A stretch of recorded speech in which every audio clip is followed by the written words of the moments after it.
9 News at 5.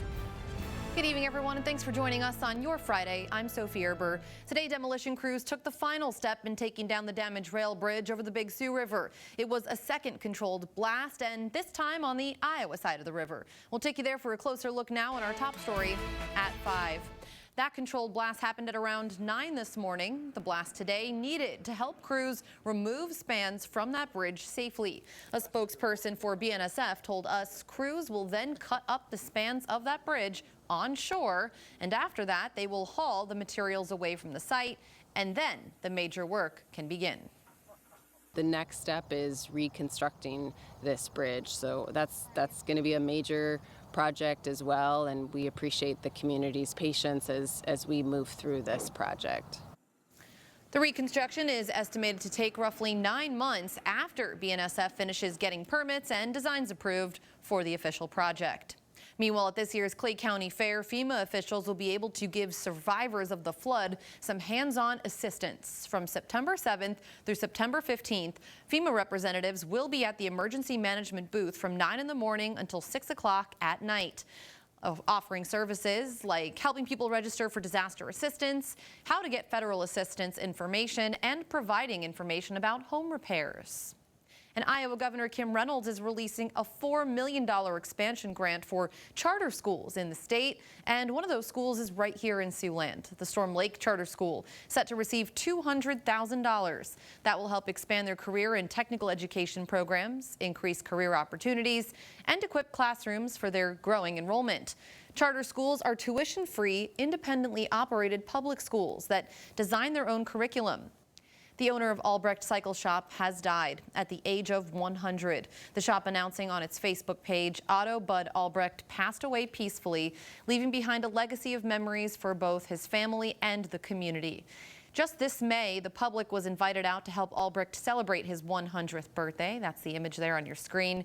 That also marked a century of the cycle shop being in business in Sioux City. Funeral arrangements have not yet been announced. And longtime Sioux City musician Johnny Bolin has died at the age of 70. Bolin first started his career playing the drums with his brothers. Tommy Bolin, a brother of Johnny, returned to Sioux City in 1990 and started the Bolin-themed music festival, which celebrated its 30th year just this summer. The director of the Public Museum said he remembers Johnny saying this festival was going to be his last. The Bolin musical legacy was established in Sioux City, and Johnny was certainly well known throughout the community and throughout the region, actually. So it's a void, and we were just privileged to be a part of that with the exhibits and even being part of the festival. So, cause of Johnny Bolin's death has not yet been determined.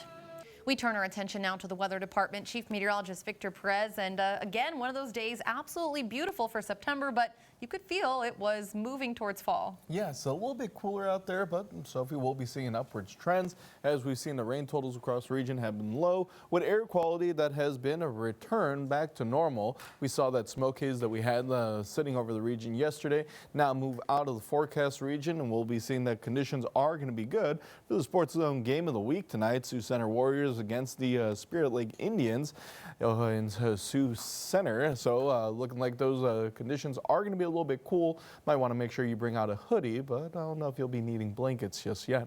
Sophie? Some good advice there. Thanks, Victor. Sioux City's Vanguard's 6th annual Alley Arts Festival makes a return on Saturday, September 12th.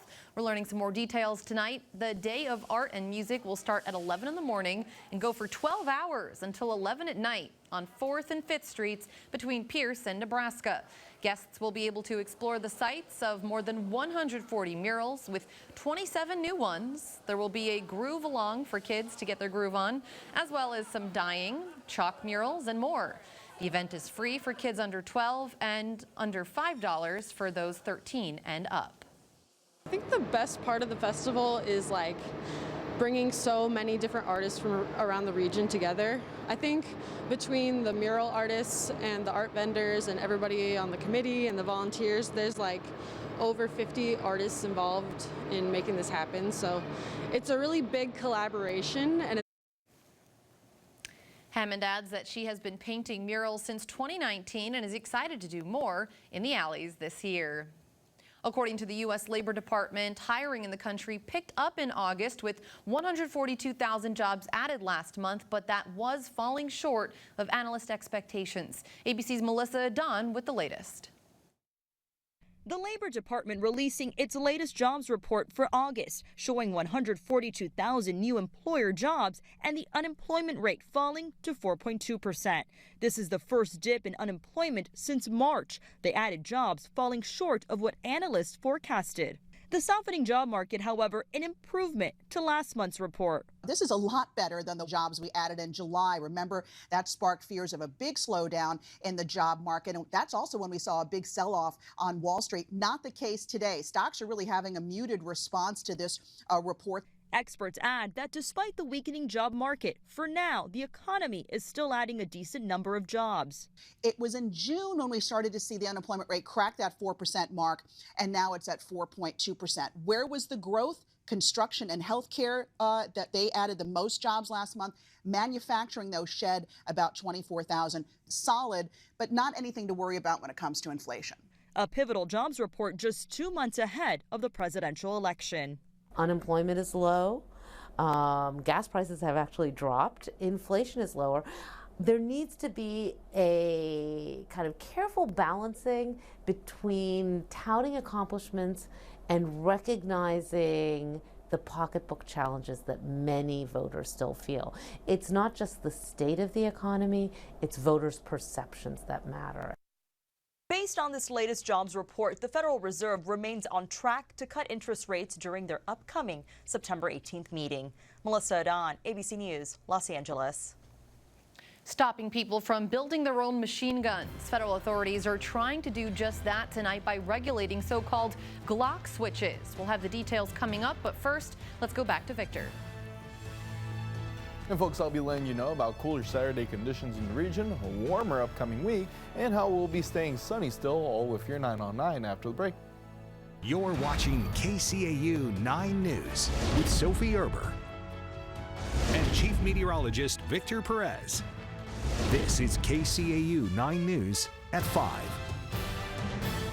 Thanks for sticking with us. A nice way to start the weekend, but believe it or not, one of the cooler days we'll have the next few. Yeah, we'll be warming up, but we do get to enjoy today and tomorrow as well. Sophie, if you got outdoor plans, it's going to be great conditions to be outside, though the morning hours could be a little chilly as we see that the Ho Chunk Center is showing conditions that are a little bit cloudier, especially looking out to our west, and maybe some clouds, but Sophie, a return to slightly more seasonal as well. Look at that. At least the way it's looking, September is set to be a dry and warm one. Yes, at least so far, but you know, we'll still have half of September after this, so could be evening out by then. True. All right. Thanks, Victor.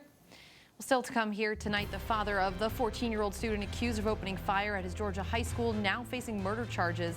Why authorities are holding him responsible for his son's actions, that's coming up here. But first, it's a device that can turn a legal weapon into an illegal machine gun. Federal agents trying to stop them from getting into the wrong hands. That story's next. Stay with us. News Nation Tonight. Federal authorities trying to figure out how to stop people from turning semi-automatic weapons into illegal machine guns. KCAU 9's Washington correspondent Vinay Simlot explains why federal officials say they're a nationwide problem tonight. One small device can turn a semi-automatic weapon into an illegal machine gun. Federal agents call them machine gun conversion devices, or more commonly, Glock switches, and they're illegal. They don't look like Tommy guns, right? They look like this. The Bureau of Alcohol, Tobacco, and Firearms says Glock switches are now the most common type of illegal firearm confiscated nationwide, a 570% increase between 2011 and 2021. That pounding, repetitive sound of automatic weapon fire has hit the streets of this nation. Police in Ohio suspect the shooter in this video used a Glock switch. Authorities say they recovered a switch in the shooting that killed this Houston police officer. And they found them at the scene of a Sweet 16 shooting in Alabama that killed 4. In just 5 years, something completely unexpected has come onto the scene. On Friday, federal authorities announced a new initiative to train local police to find and stop the use of Glock switches. They're cheap, They're not hard to manufacture, often with 3D printers. Federal authorities in Texas and Oklahoma have targeted these switches, and the Deputy Attorney General says it's making a difference. Gang members are scared to death to use the switches because their buddies are going to federal prison. Now law enforcement is working with scientists and 3D printing experts trying to take these switches off the streets. In Washington, I'm Vinay Simlot. The father and son charged in connection to Wednesday's deadly mass shooting at a Georgia high school made their first appearances in court today. According to investigators, Colin Gray gave his son the AR-style rifle that was later used in the massacre as a Christmas gift and is now being charged with murder in connection to the attack. It is just the latest example of prosecutors holding parents responsible for their children's alleged actions in school shootings. 14-year-old Colt Gray was charged as an adult in court today. The DA warning more charges are on the way. He was taken into custody on Wednesday. We did not have the identities or the conditions of the other victims, so we were not able to charge on those offenses. So when the evidence comes in and they've been able a chance to heal physically, emotionally, and spiritually, we will get with them, and there will be additional charges that address the other victims in the case. Colt Gray are being held without bond and are due back in court on December 4th. And today, a Manhattan judge agreed to postpone former President Donald Trump's sentencing in the hush money case until after the election in November. Trump's original sentencing date was September 18th, about 7 weeks before the general election. But Judge Juan M. Merchan delayed the sentencing until November 26th. A mere few weeks after final election votes are cast. Merchan said the postponement was to avoid any appearance that sentencing would have affected the approaching presidential election. This decision to throw out the case on immunity grounds from a defense request has also been delayed. An 8-year-old cancer survivor got the opportunity of a lifetime. He was asked to be this week's kid captain at the annual Cy-Hawk game. How this journey of fighting the disease is inspiring others next. At every home Iowa football game, one special kid gets appointed the kid captain. And for this weekend's Cy-Hawk game, an 8-year-old cancer survivor will be leading the team. Reporter Kaylin Thompson has more of this heartwarming story. He's going to be one strong, resilient little boy. Neil and Stacy Coleman have photos of what life used to look like for their son, Atlas. He was 15 months old when a trip to the emergency room led to an x-ray that found a cyst on his lung. His parents decided to take him to Iowa City to get it removed. We did, and it saved our son's life. Like, there's no question about that. But surgery was just the start of their son's journey. After the biopsy, we found out that he was diagnosed with pleural pulmonary blastoma, which is a really rare type of pediatric lung cancer. The next thing they learned was that their almost 2-year-old would need 6 months of chemotherapy. I mean, he was, a 1.5 to 2 years old when he was going through treatment, and at the time, you could tell it affected him. He would be tired, his hair would fall out, or did fall out. But he kept a positive attitude. He seemed to, find the joys and things and look on the bright side of things.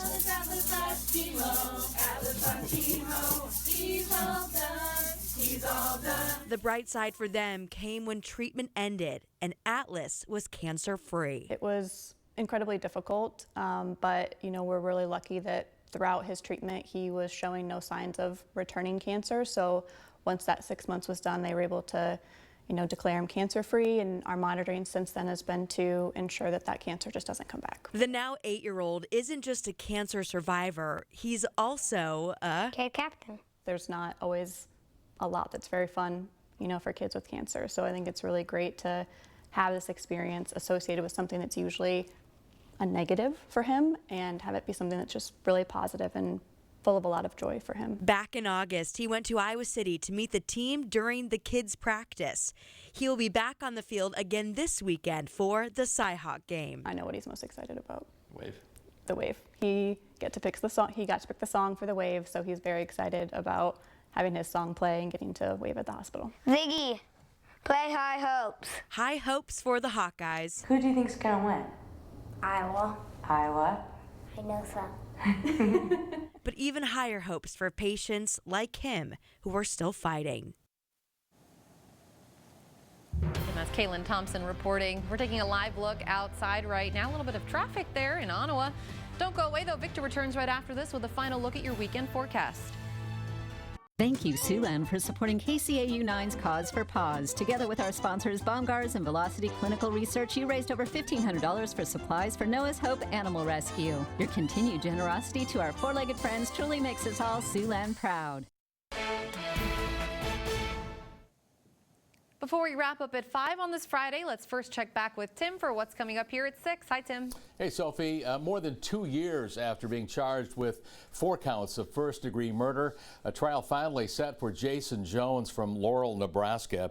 He's the man set to stand trial beginning next Monday. Jones will not be in the courtroom, though, when testimony begins. That likely won't happen for a few days, though. Jury selection is set to begin on Monday. The case being heard in Dakota County, Nebraska. Find out what else to expect from the trial coming up tonight at 6 o'clock. Also then, the 10-week race for the NASCAR Cup Series Championship begins this weekend, and we'll have a preview. 16 drivers still in the hunt, looking to make it out of the round of 16 with a win at Atlanta Motor Speedway. Kyle Larson leads all drivers heading into the title chase.